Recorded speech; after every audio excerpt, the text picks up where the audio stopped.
Bienvenidos a la clase 2 en el curso práctico de electrocardiograma del Departamento de Medicina Interna, Complejo Asistencial Barros Luco de la Universidad de Santiago de Chile. En esta clase vamos a revisar los aspectos esenciales de la interpretación de la onda P. Recordar que el enfoque de esta clase corresponde a elementos prácticos y de importancia en la práctica clínica diaria.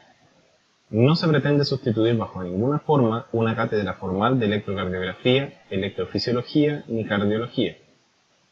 El público objetivo son estudiantes de medicina y médicos generales. La onda P es la primera onda visible en el trazado electrocardiográfico dentro del diagrama del ciclo cardíaco P-QRS-T. Representa la depolarización de los atrios que ocurre de derecha a izquierda y tiene una duración normal de alrededor de 100 milisegundos y una amplitud normal de 0,25 milivolts. Este es un trazado normal donde podemos observar la morfología y la disposición de las ondas P previo a cada complejo QRS. Este es el mismo trazado, pero que le hemos hecho un zoom a la derivación de 2 para poder observar de mejor forma la onda P y su disposición. La morfología de la onda P normal es mellada en las derivaciones de las extremidades, es decir, en ABL, ABR y ABF. Y es bifásica en B1. ¿Por qué es bifásica? Recordemos que la depolarización de los atrios ocurre de derecha a izquierda.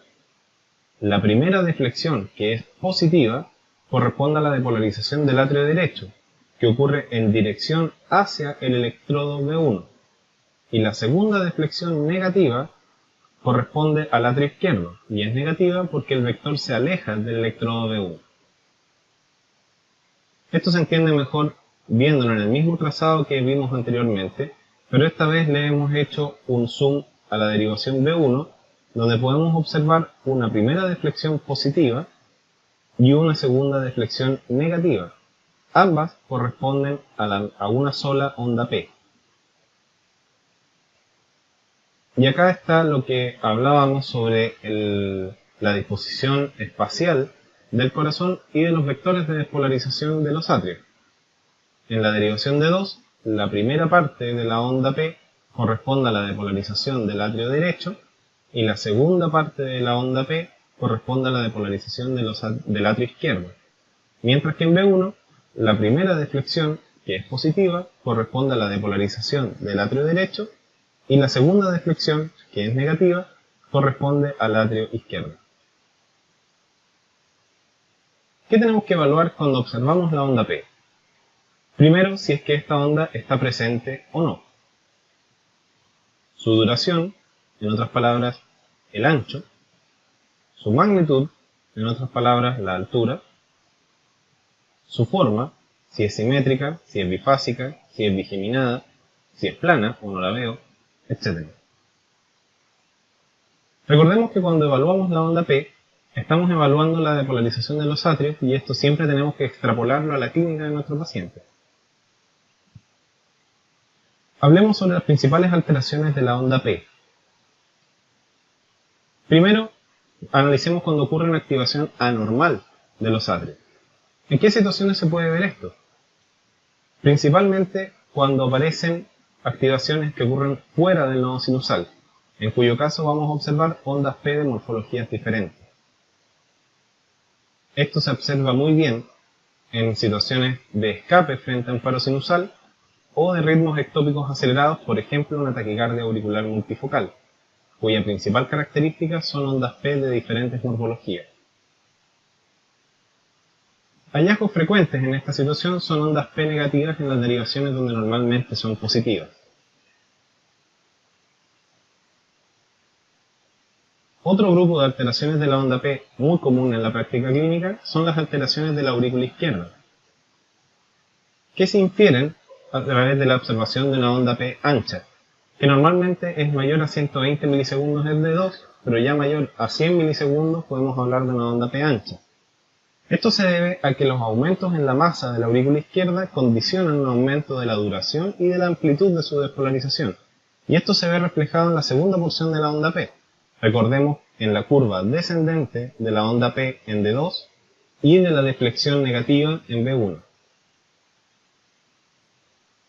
Normalmente podemos observar, gracias al fenómeno anteriormente nombrado, una onda P bigeminada, no bifásica, bigeminada, con un intervalo entre las mediaduras mayor a 40 milisegundos, y esto es a lo que se le conoce como onda P mitral. También vamos a observar, como dijimos anteriormente, un aumento de la duración y de la profundidad de la porción negativa de la onda P en B1.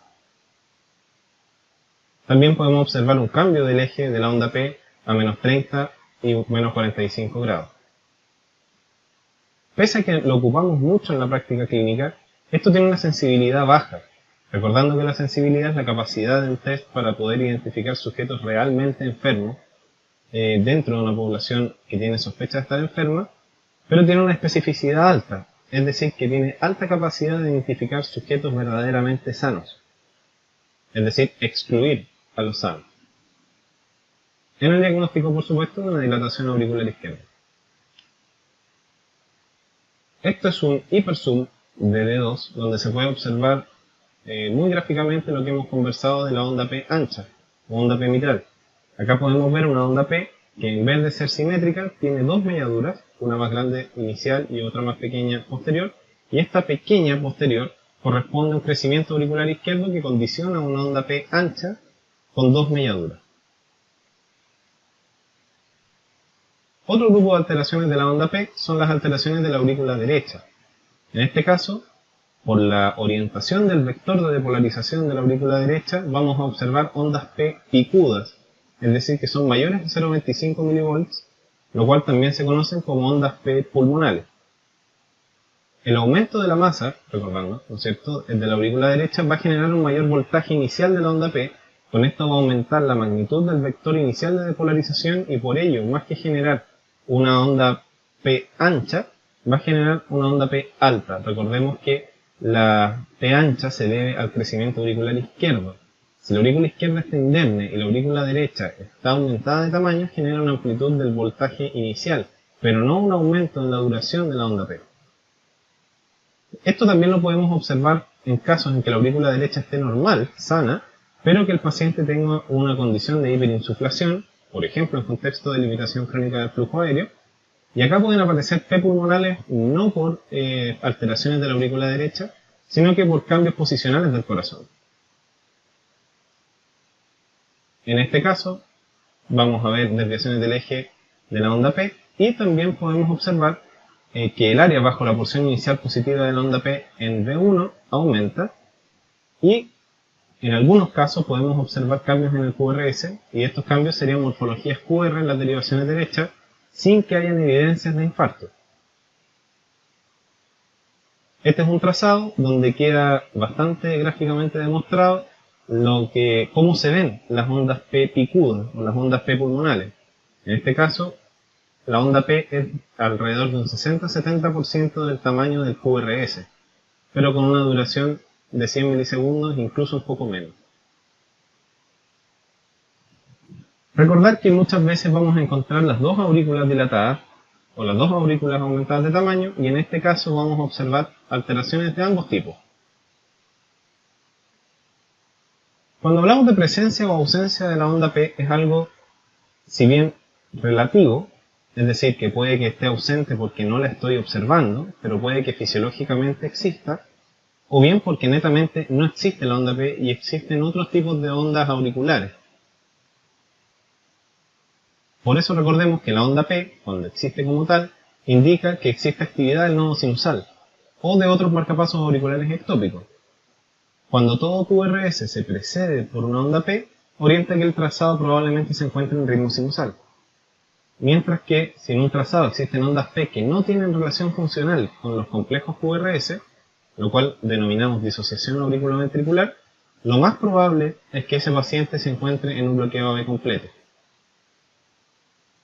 Cuando no es posible ver ondas P, si es que es una taquicardia regular, puede que estén escondidas, como ocurre en la taquicardia por reentrada nodal, que veremos más adelante, o si es una taquicardia basada en un ritmo irregular de complejo estrecho, podría tratarse de una fibrilación auricular en cuyo caso no existen las ondas P, sino que son reemplazadas por ondas F de FA, de fibrilación, no las ondas F de flutter, y que por su gran frecuencia, ¿no es cierto?, no se observan en el trazado. También recordemos que las ondas F de flutter pueden ser una variación del patrón típico de la onda P, pero no tienen la significancia de la onda P. Este es un ejemplo donde podemos ver ondas P que no tienen funcionalidad de marcapaso.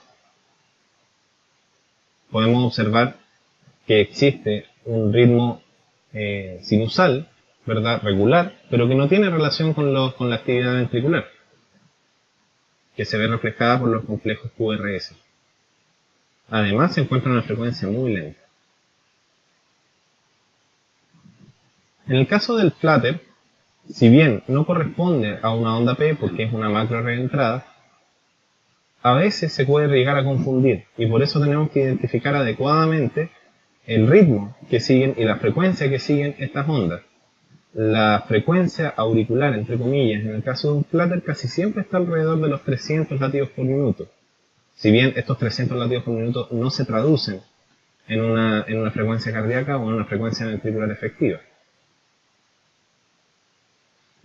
Eso ha sido la clase 2, eso es un error que salió clase 3, del curso práctico de electrocardiograma.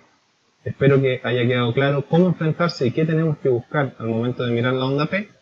Recuerden que posterior a esta clase deben rendir la evaluación correspondiente y nos vemos en la siguiente clase. Chao, chao.